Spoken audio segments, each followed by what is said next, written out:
Ibu bapak ikhwan dan akhwat yang dimuliakan oleh Allah, di dalam manqobah yang dibacakan tadi banyak sekali pelajaran ataupun hikmah yang bisa kita ambil. Seperti sebagaimana yang dikatakan oleh Abah Anom, yang dikisahkan oleh Abah Aos, manqobah itu syukur kalau mengerti. Tidak mengerti pun percaya saja karena itu karomah. Di antara pelajaran yang bisa kita ambil dari manqobah yang dibacakan pada bulan ini diantaranya adalah mengenai mahabbah. Bahkan manqobah bulan ini adalah contoh sempurna mengenai asarul mahabbah. Bagaimana mahabbah itu memberikan keberkahan, memberikan asar, memberikan bekas, memberikan pengaruh terhadap seorang salik. Di mana karena sebab mahabbahnya Syekh Ahmad Kanji, karena sebab mahabbahnya kepada Syekh Abdul Qadir itulah yang menyampaikan ia dipertemukan dengan Syekh Abdul Qadir. Bahkan tidak hanya dipertemukan, tetapi diberikan hirqah. Itu semua diterima oleh Syekh Ahmad Kanji dengan sebab keberkahan daripada mahabbah. Tentu mahabbah yang di sini yang diajarkan atau yang hikmah mahabbah yang terdapat dalam manqobah ini adalah mahabbatus solihin. Bagaimana kita cinta kepada orang soleh. Saking pentingnya mahabbah, mencintai orang soleh itu, kita bisa melihat di dalam Al-Quran, Allah memberikan ilustrasi pelajaran bagi umat Nabi Muhammad SAW agar mereka mencintai orang-orang soleh diilustrasikan, digambarkan diantaranya pada doanya Nabi Sulaiman. Ketika Nabi Sulaiman, di penggalan kisahnya itu di surah An-Naml, di surah An-Namli, ketika ada hikayat mengenai semut, bagaimana Nabi Sulaiman mendengar perkataan semut, di antara ayat itu yang menceritakan kisah itu, fatabassama dohikam min qawliha. Nabi Sulaiman tersenyum mendengarkan perkataan semut itu, wa qala Rabbi auzi'ni an ashkura ni'mataka allati an'amta alayya wa ala walidayya wa an a'mala salihan tardah wa adkhilni birahmatika fi ibadikas salihin. Inilah doa Nabi Sulaiman yang mesti digaris bawahi. Nabi Sulaiman berdoa ketika melihat peristiwa, mendengar perkataan semut seraya tersenyum itu, Nabi Sulaiman berdoa. Artinya pada saat itu Nabi Sulaiman mensyukuri nikmat bagaimana ia diberikan keistimewaan sesuatu yang tidak diberikan kepada orang lain. Ia menggunakan momentum itu untuk bermunajat, berdoa kepada Allah sebagai wujud syukur nikmat. Apa kata Nabi Sulaiman? Rabbi auzi'ni an ashkura ni'matak. Ya Allah, berikanlah bagian kepadaku, jadikanlah aku senantiasa ashkura ni'matak, bersyukur kepada nikmatmu. Nah, maka kata yang digunakan di dalam doa ini adalah menggunakan fi'il mudhari. Ya, dalam gramatika bahasa Arab, ashkura itu adalah fi'il mudhari. Itu menunjukkan istimrar. Bagaimana syukur itu harus senantiasa bahwa seorang hamba senantiasa wajib mesti bersyukur setiap saat. Digambarkan dengan fi'il mudhari di dalam ayat ini. Li dilalatil istimrar, untuk menunjukkan terus-menerus bahwa syukur itu tidak cukup sekali, dua kali, dan lain sebagainya. Bahkan puncak syukur dikatakan ketika seorang hamba menyadari la nuhsi sana'an 'alaika anta kama asnaita. Kami tidak sanggup bersyukur, memuji Allah dengan layak. Sebanyak apapun kita bersyukur, Bukankah bersyukurnya kita itu karena sebab taufik Allah, karena sebab hidayah Allah, karena sebab bimbingan Allah. Kalau begitu syukurnya kita juga perlu kita syukuri. Dan akan begitu seterusnya, tasalsul istilahnya. Berulang-ulang, syukur akan menuntut syukur yang lain dan seterusnya. Walaupun itu bukan bukan yang kita maksud pembahasan utama mengenai mahabbatus sholihin, tetapi paling tidak kita ambil faidah. Kemudian allati an'amta alayya wa ala walidayya. Yang telah engkau berikan kepadaku, anugerahkan kepadaku atas segala nikmat yang telah engkau anugerahkan kepadaku, dan juga atas anugerah yang engkau berikan kepada kedua orang tuaku, yaitu Nabi Daud.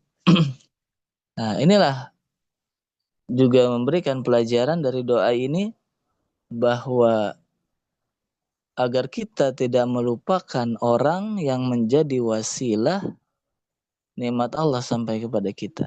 Maka dikatakan, man lam yashkurin nas lam yashkurillah. Siapa yang tidak mensyukuri nikmat Allah, nikmat yang barang siapa yang tidak bersyukur kepada manusia, maka dia tidak dikatakan juga tidak bersyukur kepada Allah. Karena Allah memberikan nikmat tentu melalui wasail, melalui wasilah-wasilah. Di antara sosok yang menjadi wasilatul uzma sampainya nikmat kepada seluruh manusia, tentu yang paling pertama adalah baginda Nabi Muhammad SAW. Setelah itu yang kedua adalah orang tua kita, baik orang tua jasmani ataupun orang tua ruhani. Orang tua jasmani menjadi wasilah sampainya anugerah jasmaniah, nikmat-nikmat lahiriah, bahkan nikmatul wujud, adanya kita dalam dunia ini sebagai modal pokok dari mendapatkan nikmat-nikmat yang lain, itu hasil karena sebab wasilah kedua orang tua. Maka inilah Nabi Sulaiman tidak melupakan itu, wa ala walidayya.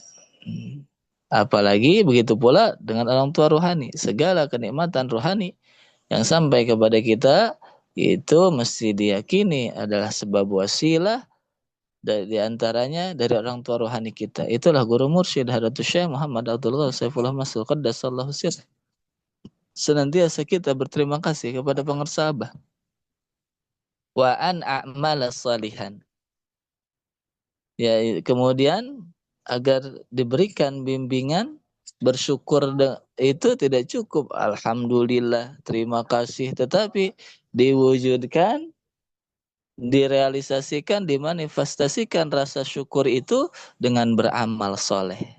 Maka di mana saja kita sering mendengar istilah dari pengersa Abah, kita manakiban di mana saja, amaliyah, mengerjakan amaliyah guru mursyid adalah wujud bukti bakti, tanda cinta, tanda syukur kita kepada ajaran ini, tanda syukur kita kepada guru, tanda syukur kita kepada Allah adalah dimanifestasikan tidak sekedar alhamdulillahilladzi faddalana ala katsirin min ibadihil mu'minin, tetapi dengan bukti amal soleh, baik itu yang berupa amaliyah mursyid, mengerjakan manakib dan lain sebagainya, maupun berupa al-akhlak al-karimah, sifat-sifat mulia yang merupakan manifestasi daripada tanbih yang sering kita bacakan. Itu semua adalah perwujudan syukur kita dalam bentuk perbuatan amal soleh.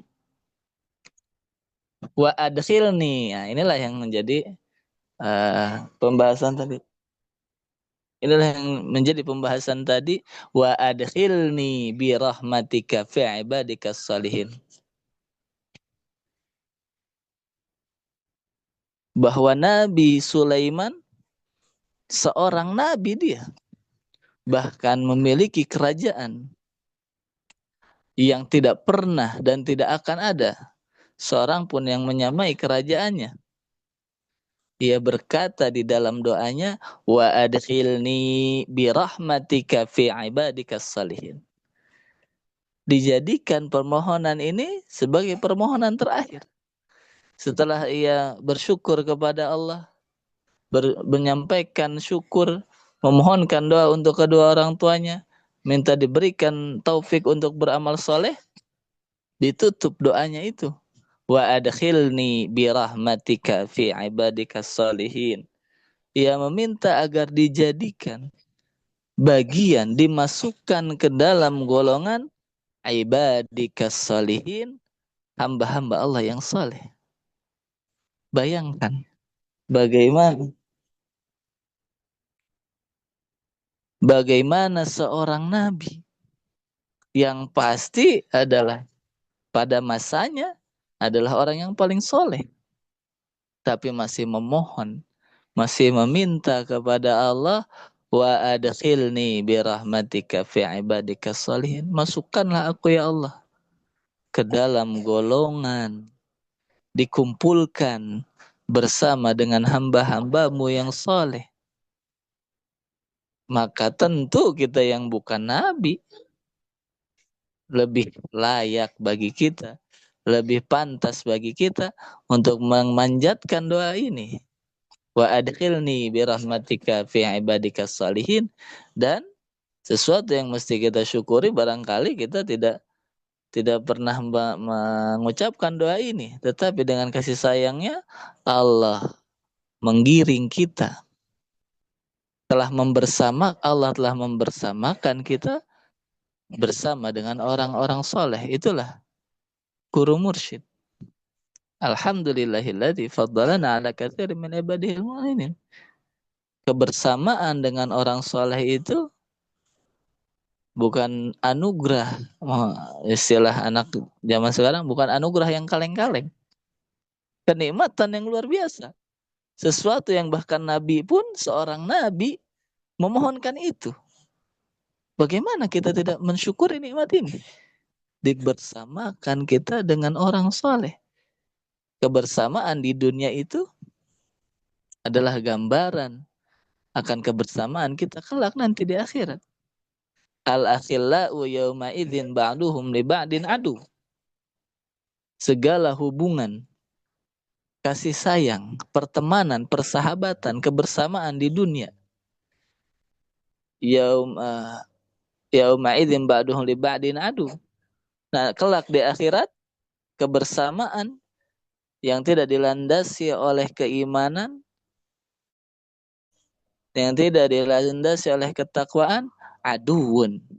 Kelak di akhirat, di dunia menjadi sahabat, menjadi murid, menjadi katakanlah kekasih.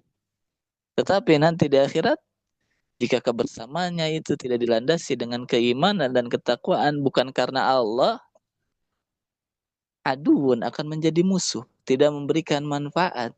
Illal muttaqin, kecuali kita di dunia ini dibersamakan, dijadikan teman, dijadikan sahabat oleh Allah, dijadikan murid oleh Allah. Illal muttaqin, bersama orang-orang yang bertakwa. Orang takwa itu tentu orang yang soleh. Maka Imam Syafi'i radhiyallahu an, beliau dengan tawadunya menggambarkan betapa pentingnya mahabbatus sholihin itu. Imam Asy-Syafi'i berkata, uhibbus sholihina walastu minhum. Aku cinta kepada orang soleh, walastu minhum, walaupun aku bukan orang soleh. Masya Allah, betapa tawadunya Imam Syafi'i untuk mengajarkan kepada yang lain bahwa kecintaan terhadap orang soleh itu adalah sebuah kelaziman. Tuntutan daripada keimanan adalah kita cinta kepada orang yang cinta kepada Allah, adalah kita cinta orang yang dicintai oleh Allah. Wala'ali an anala bihim syafa'ah. Aku berharap, kata Imam Syafi'i, dengan sebab keberkahan orang-orang soleh itu, an anala bihim syafa'ah, mendapatkan syafaat kelak, baik di dunia ataupun di akhir. Tentu setelah bertemu sahabat, pengetahuan kita, pemahaman kita tentang syafaat, tidak lagi syafaat itu kelak nanti di akhirat, tetapi di dunia sekalipun orang-orang soleh mampu memberikan syafaatnya. Inilah karena sebab kita bertemu pengersabah, kita dimampukan untuk berzikir, kita dimampukan untuk manakib, kita dimampukan untuk mengerjakan segala amaliyah yang kalau kita tidak dipertemukan dengan beliau, tentu kita tidak akan mampu mengerjakan semua itu. Sebaliknya, mafhum mukhalafah, konsekuensi daripada mencintai orang soleh adalah wa akrahu man tijaratuhul ma'asi, adalah tidak senang kepada orang-orang yang tidak bertakwa, tidak senang dengan perbuatannya, tidak senang bergaul dengan mereka, kecuali kita mampu memberikan bimbingan. Tapi jika kita bergaul dengan ahli maksiat kemudian justru membuat kita terbawa, sebaiknya kita tidak bergaul dengan mereka. Wa akrahu man tijaratuhul ma'asi, kata Imam Syafi'i, sebaliknya aku benci dengan orang-orang yang senantiasa bermaksiat, walau kunna sawiyan fil bid'ah, walaupun aku pun sama, masih mengerjakan maksiat. Artinya inilah benci dan cinta di dalam ajaran agama bukan sekedar persoalan rasa, tetapi benci dan cinta itu akan memberikan keberkahan, memberikan dampak di dalam kehidupan seseorang dari dunia hingga akhirat. Siapa yang kita cintai hari ini, apa yang kita cintai hari ini, siapa yang kita benci hari ini, apa yang kita benci hari ini, kelak akan berdampak besar terhadap kehidupan kita saat ini, atau sesungguhnya akan kita lihat buahnya nanti di akhirat. Bagaimana mahabbatus salihin, rasa cinta kita kepada guru mursyid, memberikan, adalah anugerah dan memberikan manfaat yang begitu besar pada kita semua. Maka kita ucapkan alhamdulillahilladzi faddalana ala katsirin min ibadihil mu'minin. Terima kasih kepada Allah, kepada pengersabah atas anugerah. Tentu kita digiring, kita dituntun untuk dipertemukan dengan orang soleh pada masa ini, bahkan orang yang paling soleh pada masa ini. Bukan sekedar bertemu, tetapi tadi diberikan khirqah, mahkota, dan juga sorban. Itulah ilustrasi dari segala amaliyah. Zikir yang dibimbingkan kepada kita, itulah khirqah yang diberikan dari Tuan Syekh Abdul Qadir pada masa ini untuk senantiasa kita amalkan dan kita syukuri. Hadanallahu wa iyyakum ajma'in. Wassalamualaikum warahmatullahi wabarakatuh.